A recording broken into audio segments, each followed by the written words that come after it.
Hello everybody, in this tutorial I'm going to show you how to make fertilizer for your plants in ICARUS. First of all, go to the tech tree tier 2 and make sure you got the wood composter researched.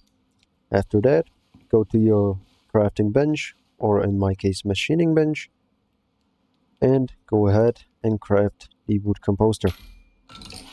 Once it's done, pick it up into your inventory, or you can deploy it from your menu.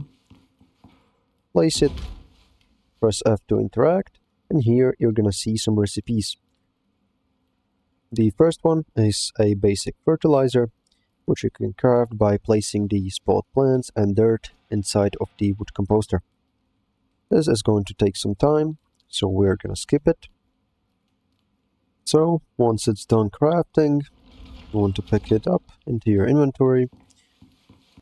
Now you can go ahead and go to your dirt mound, pick up your fertilizer, your hand, and left click to fertilize it.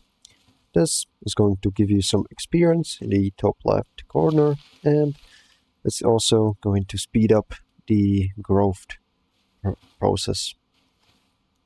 So, hope you enjoyed this tutorial, hope it helped, and make sure to like and subscribe.